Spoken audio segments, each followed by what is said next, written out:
Good morning, Manada. Welcome back to video lecture series, Signal Systems. This is Dr. P. Srinivasulu.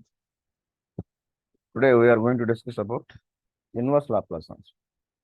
In the previous class, we have seen Laplace transform and its properties, Laplace transform standard signals, and Laplace transform cos sine signals.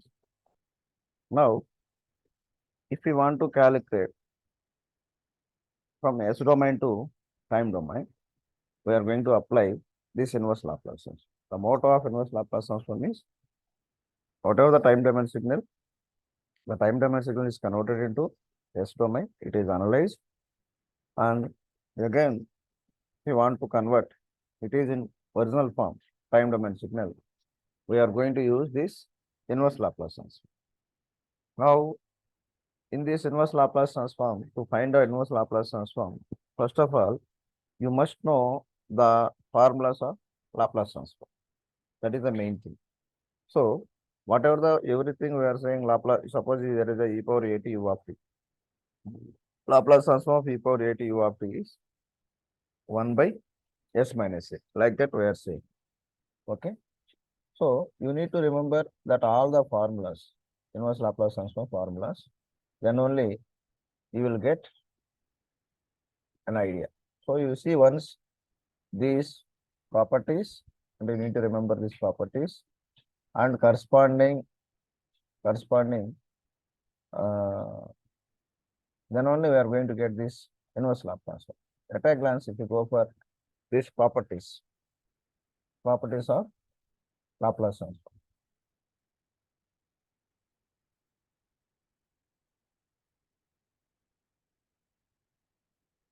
At a glance. So you see linearity property, Laplace transform of A into F1 of t plus B into F2 of t is A into F1 of S plus B into F2 of S. It is the linearity property. Next one is a derivative property. D by dt of f of t, Laplace transform is S into f of s. Suppose it is a unilateral Laplace transform. You need to consider initial conditions also. Suppose it is a bilateral Laplace transform. You need to assume all initial conditions are 0. No issue. Next, suppose there is a second derivative, because the main motto of studying this Laplace transform, we can analyze the differential equations very easily in Laplace transform. That is the main motto compared with the remaining existence transform. So that's why a second order derivative, if you see d square by dt square into f of t is equal to s square f of s minus s into f0 minus f0 minus. This s into f0 minus is s into f0 minus f dash 0 minus. So simply whatever the first derivative formula, if you remember the first derivative formula, you just apply this concept for second derivative and that concept for third derivative. Like that, we are going to suppose Laplace transform of second derivative d square by dt square f of t. You can split like this.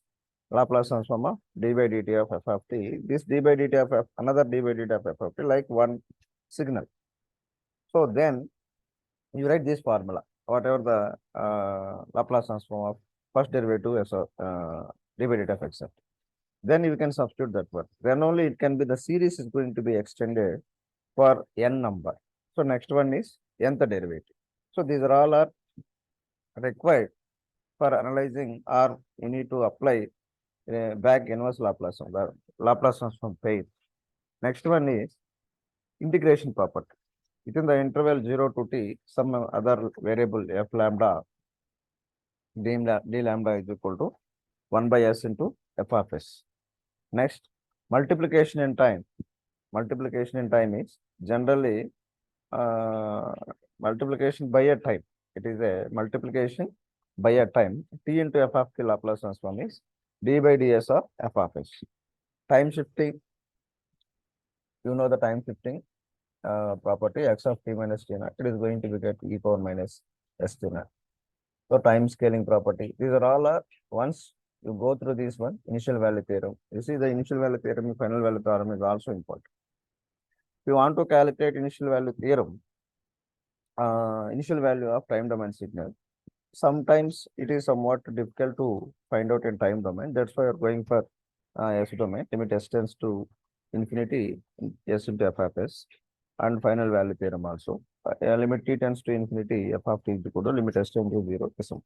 We will see one problems also on this initial value and final value theorem. About these properties already we discussed. Now, that is the importance of inverse formulas. By using properties or some standard signals, you must know. Next, use of table of Laplace transform pairs. You need to remember whatever the Laplace transform pairs. Suppose delta of t Laplace transform 1. Laplace transform u of t 1 by s. Laplace transform r of t 1 by s square. Laplace transform e power minus a to u of t 1 by s plus a. That corresponding ROC also you need to remember. Suppose e power a to u of t. Laplace transform e power a to u of t 1 by s minus a into 1 by s minus a and e power the corresponding Laplace ROC. Like that, suppose cos omega naught t, Laplace transform cos omega naught t u of t, Laplace transform sin omega naught t u of t. So these are all you need to remember. You need to frame one table. That table we need to, whether it is mug-up or whatever it is, whatever the methodology you have, you just remember these formulas to solve this inverse Laplace transform. Next one is partial fraction. Partial fraction method is a very best method to find out the inverse Laplace transform. Whether there is a convolution method is also there in Laplace transform. We can find inverse Laplace transform by convolution method because we have a convolution property. Convolution time domain is a multiplication in S domain. Suppose the given function must be, it is in S domain. So we need to convert a time domain signal just by applying the individual inverse Laplace transform. We will get f1 of t, f2 of t, or x1 of t, x2 of t, and then if you perform a convolution between these two signals also, we are going to get our original time domain signal. The best choice is, I prefer these partial fractions. It is very easy, a simple partial fractions. Then we can calculate these partial fractions. Now you see, general formula of inverse Laplace transform, you know, inverse Laplace transform formula is inverse Laplace transform of x of s is equal to, or here there is a print mistake. Inverse Laplace transform x of s is equal to x of t. It is integral minus infinity plus infinity 1 by 2 pi j e power st into dst. There is a general formula here. Now, you need to remember all these formulas. That is very important. Now, go for partial fraction, the x of s are transfer function that must be numerator polynomial as well as denominator polynomial. Some constant into whatever the polynomials we are going to get in the numerator and whatever the polynomials we are going to get in the denominator. You need to calculate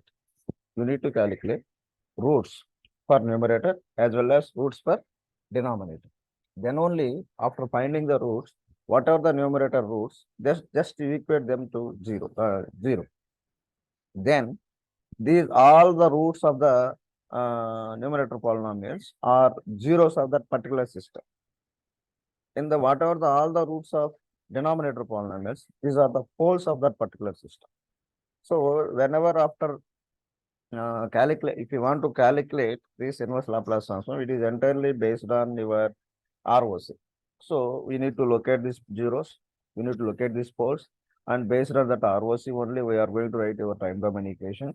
That's why all these things we need to remember. One more thing, always while we are performing this partial fraction, the order of numerator polynomial is less than the denominator polynomial. Suppose in the numerator it is some s square, in the denominator it must be some s cube. Suppose in the numerator there is no any s term, the denominator s must be s. So then only we can calculate the, you can apply the partial fractions. It is a proper partial fraction expansion. Now, after finding the roots, there is a different cases. Suppose case A. In this case A, the roots are simple roots. Those roots are simple and different roots, distinct roots.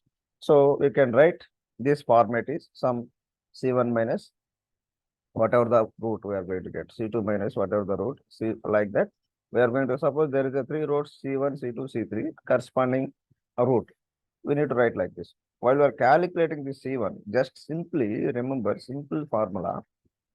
C1 is equal to x of s into s minus p1, and s is equal to p1, you need to substitute. Suppose if you want to calculate C2, same phenomena, C2 is equal to x of s into s minus P2 and s is equal to P2. Like that, we can apply for all the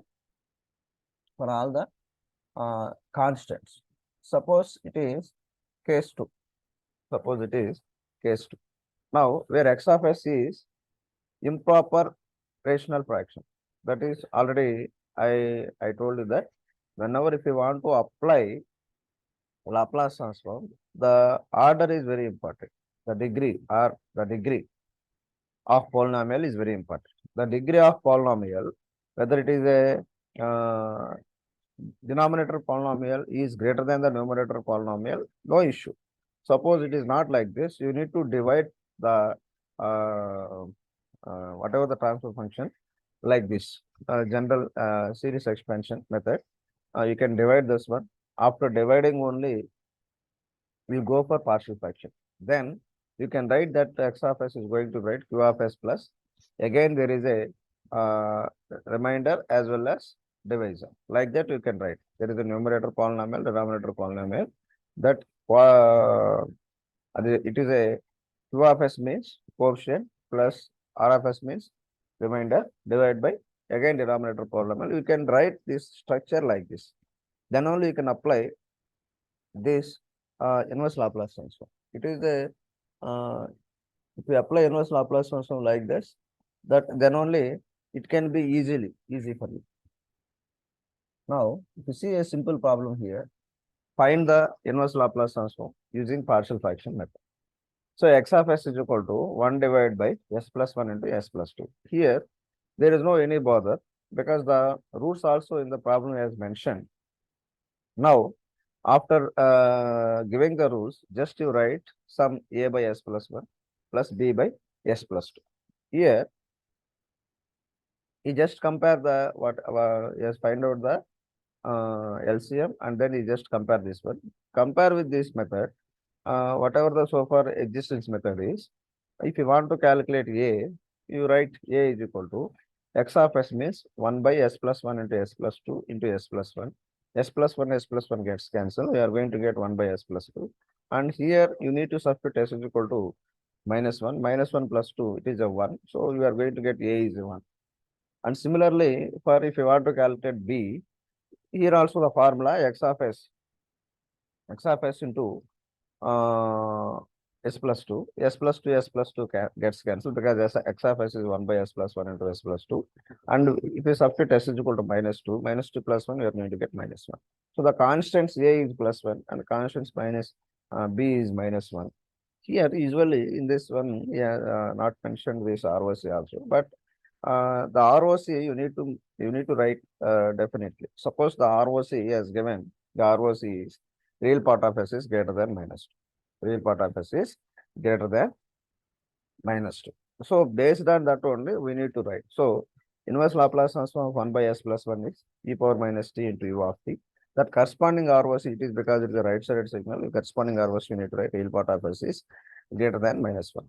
But we have a pole at s is equal to minus 1. That's why we need to write real part of s is greater than minus 1. The second one, 1 by s plus 2. Real part of s, e power minus 2t into u of t. Here also real part of s is greater than minus 2. So the common ROC based on that we can write real part of s is greater than minus 1 because we have the ROC does not contain any pole. That is also keep in mind.